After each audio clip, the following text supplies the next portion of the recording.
દાહોદના માજી કાઉન્સિલરને ગધેડાએ અડફેટમાં લેતા ગંભીર રીતે થયા ઘાયલ, સારવાર માટે હોસ્પિટલ ખસેડાયા. દાહોદ શહેરમાં છેલ્લા કેટલાક સમયથી રખડતા ઢોર, રખડતા શ્વાન અને રખડતા ગધેડાઓનો ત્રાસ દિવસે દિવસે વધી રહ્યો છે.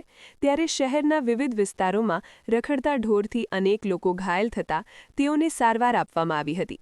ત્યારે દાહોદ વોર્ડ નંબર 7ના માજી કાઉન્સિલર દિનેશભાઈ સિકલીગર પોતાની એક્ટિવા ગાડી લઈ મંડાવા રોડ તરફથી પસાર થઈ રહ્યા હતા. તે દરમિયાન પાછળથી 2 ગધેડાઓમાં લડાઈ થઈ હતી અને ત્યારબાદ તેઓ દોડતા આવી દિનેશભાઈને અડફેટમાં લીધો. દિનેશભાઈને માથાના ભાગે લાત મારતા તેઓ ગંભીર રીતે ઘાયલ થયા હતા અને રસ્તા પર પડ્યા હતા. આસપાસના લોકોની નજર પડતા તેઓ મદદ માટે આવ્યા હતા ને ત્યારબાદ તેઓને 108ની મદદથી ખાનગી હોસ્પિટલ ખાતે સારવાર માટે લઈ જવામાં આવ્યા હતા. ઘટનાની જાણ પરિવાર થતાં પરિવારના લોકો પણ હોસ્પિટલ ખાતે પહોંચ્યા હતા. મળતી માહિતી મુજબ હાલ તેઓની તબિયત ગંભીર છે. આ અકસ્માત સર્જાતા શહેરમાં ચકચાર મચી હતી. હનુમાન સાહેબ દિનેશભાઈ લક્ષ્મણદાસ સિકલીગર ત્યાંથી આવતા હતા. એ ટાઈમે પોલીસ ચોકીની બાજુમાં 2 ગધેડા દોડતા આવ્યા અને દિનેશભાઈને અડફેટે લીધા.